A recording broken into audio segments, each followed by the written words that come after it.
नमस्कार, चिंतन institute of education में आपका फिर से स्वागत है।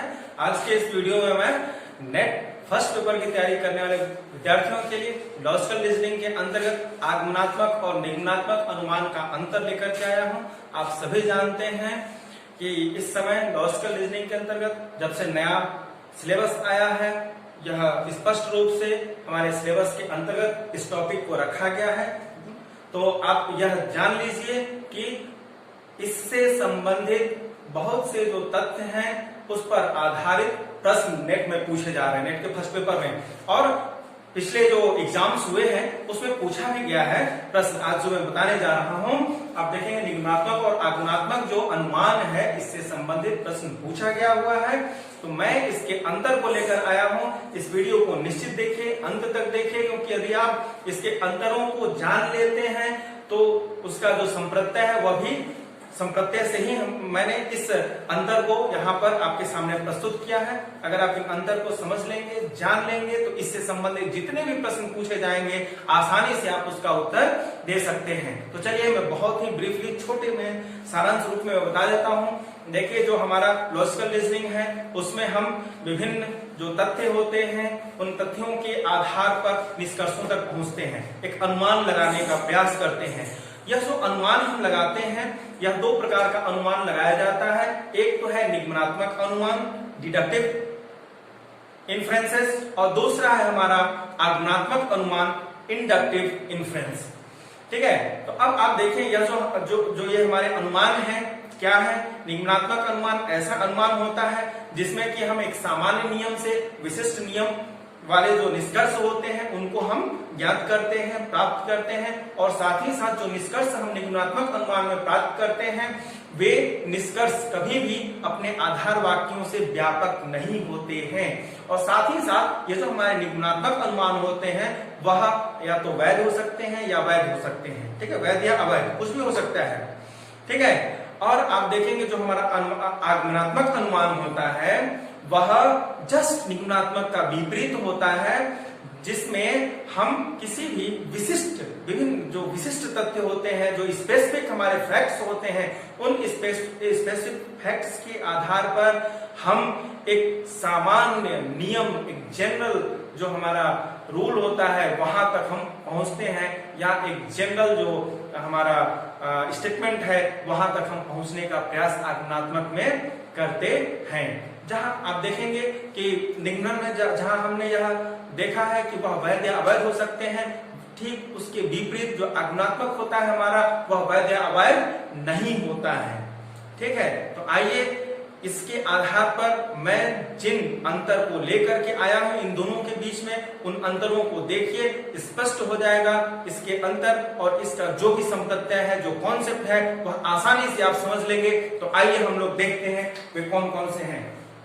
देखें, सबसे पहला अंतर क्या है। निगमनात्मक जो हमारा अनुमान होता है, निगमनात्मक अनुमान में सामान्य तथ्यों से विशेष निष्कर्ष निकाले जाते हैं जो हमारे आधार वाक्य होते हैं। एक मैं उदाहरण यहाँ लिख कर रखा हूं, देखें, सभी मानव मरणशील हैं, बेकन मानव है। तो आप देख सकते हैं यहाँ पर ये जो दोनों ही तथ्य हैं यह सामान्य प्रकार के हैं, एक बड़े व्यापक ये आधार वाक्य हैं। और यहां से हम जो निष्कर्ष निकाल रहे हैं, बेकन मरणशील है, वह इन दोनों ही आधार वाक्यों से बड़ा नहीं है। देखें, बेकन मरणशील है, जब हमने यह कह दिया कि सभी मानव मरणशील, एक बड़ा व्यापक यह स्टेटमेंट है। ठीक है, तो उससे बड़ा ये नहीं है बेकन, तो उसका एक एलिमेंट आएगा। तो आप देख सकते हैं पहला जो अंतर है वह क्या है कि निगमनात्मक अनुमान में हम सामान्य तथ्यों से विशेष निष्कर्ष निकालते हैं, जबकि आगमनात्मक में आप देखें विशेष तथ्यों के आधार पर सामान्य निष्कर्ष ज्ञात किया जाता है।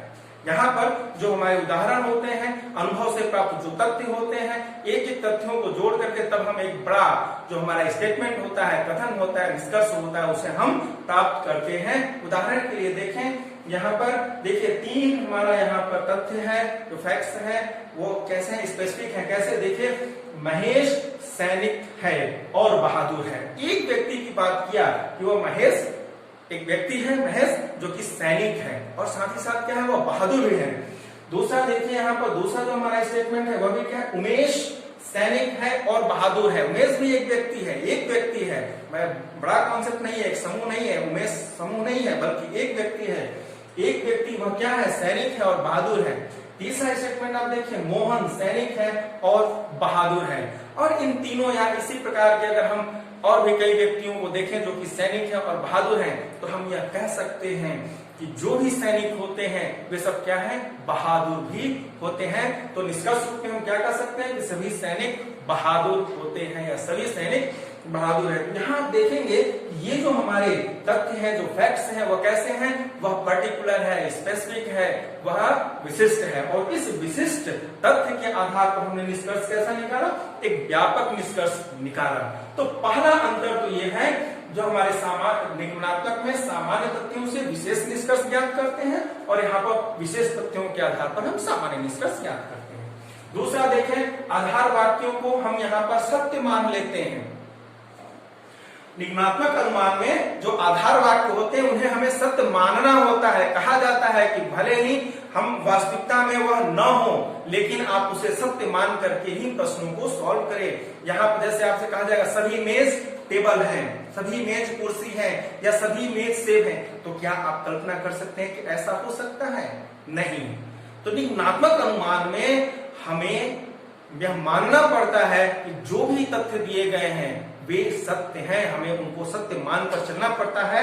जबकि आप देखेंगे आगमनात्मक अनुमान में जो भी आधार वाक्य आते हैं वह सभी तथ्य, वे सभी आधार वाक्य अनुभव से प्राप्त होते हैं। हम देखते हैं, हमने देखा है सैनिक जो भी है, उमेश अगर सैनिक है तो बहादुर भी है। वह जंग पर गया, लड़ाई करने के गया है, युद्ध करने के लिए गया है, तो बहादुरी के साथ वह लड़ाई लड़ा। तो हम उसको प्रत्यक्ष रूप से अनुभव करते हैं कि वह बहादुर है, सैनिक है। ठीक है, तो आप देख सकते हैं कि आगमनात्मक अनुमान में जो भी आधार वाक्य होते हैं अनुभव से प्राप्त होते हैं और वे इस प्रकार से क्या होते हैं, उनको हमें सत्य नहीं मानना होता है बल्कि वे वास्तव में सत्य ही होते हैं क्योंकि वो अनुभव से प्राप्त हैं। तो एक तो दूसरा यह अंतर है। तीसरा देखिए क्या है, ये जो निगमनात्मक अनुमान होता है इसमें निष्कर्ष आधार वाक्यों से अधिक व्यापक नहीं हो सकता है। जो निष्कर्ष निकलता है वह अधिक व्यापक नहीं हो सकता है। आप देख सकते हैं, देखिए यहाँ पर हमने कहा कि सभी मानव मरणशील है, एक व्यापक कथन है, और निष्कर्ष हमने निकाला बेकन मरणशील है। भाई सभी मनुष्य में तो बेकन भी आते हैं, वह एक व्यक्ति हो गए, तो बेकन कभी भी सभी मानव से बड़े नहीं होंगे, सभी मानव के जो समूह है उसके अंदर ही वो आते हैं। इसलिए आप देख सकते हैं कि जो निगमनात्मक अनुमान होता है उसमें निष्कर्ष कभी भी आधार वाक्यों से अधिक बड़ा नहीं होगा, जबकि आगमनात्मक अनुमान में निष्कर्ष हमेशा आधार वाक्यों से व्यापक होता है। आप यहाँ देख सकते हैं, यहाँ पर हमने एक व्यक्ति की बात की तीनों ही कथनों में, और इन तीन व्यक्तियों के आधार पर इनसे जो हमें तथ्य प्राप्त हुआ, जो भी हमने अनुभव किया, हम यह कह रहे हैं कि सभी सैनिक बहादुर होते हैं। तो आप यहाँ देख सकते हैं कि यहाँ पर विशिष्ट तथ्यों से हम एक व्यापक जो निष्कर्ष है, जो कथन है, उसको हम प्राप्त कर रहे हैं। तो आप देखेंगे कि आगमनात्मक में हमेशा जो निष्कर्ष होता है वह आधार वाक्यों से अधिक बड़ा होता है, अधिक व्यापक होता है। आइए नेक्स्ट देखते हैं, चौथा अंतर क्या है। देखें, जो निगमनात्मक अनुमान है उसका उद्देश्य होता है केवल आकारिक सत्यता।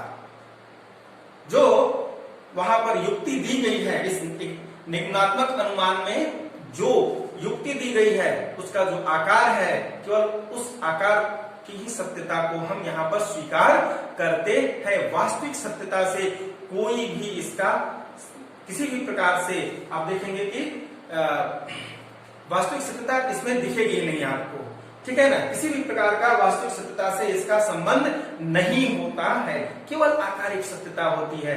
इसे इसीलिए कहा गया है कि इसको हम सत्य मान लेते हैं।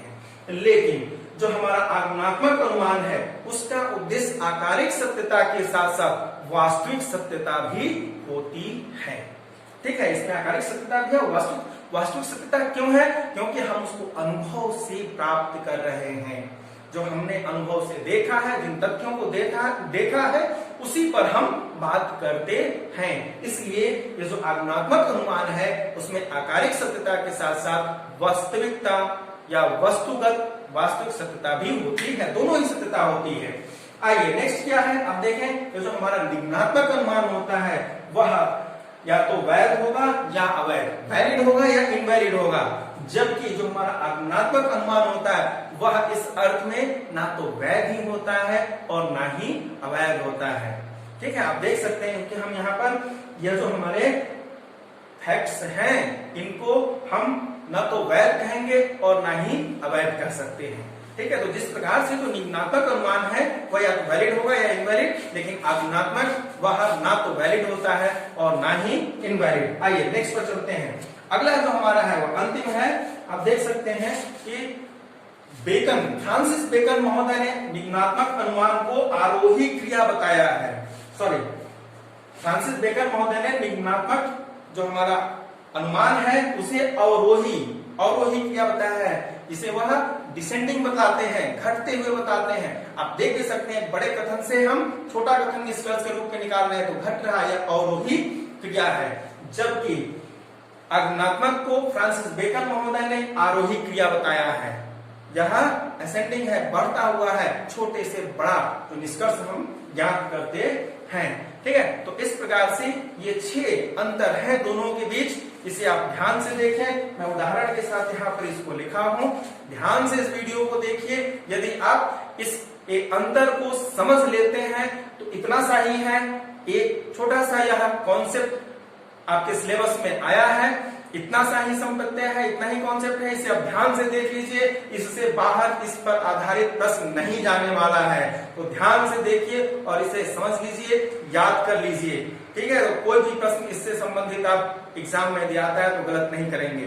ठीक है, तो आप ध्यान से देखिए और हमारे चैनल को देखते रहिए। यदि सब्सक्राइब नहीं किए हैं तो उसे निश्चित रूप से आप सब्सक्राइब कर लें ताकि हमारे आगे आने वाली जो भी वीडियोस हैं उसको आप देखें और अपने ज्ञान में वृद्धि कर सकें। चलिए आज के लिए इतना ही। नमस्कार।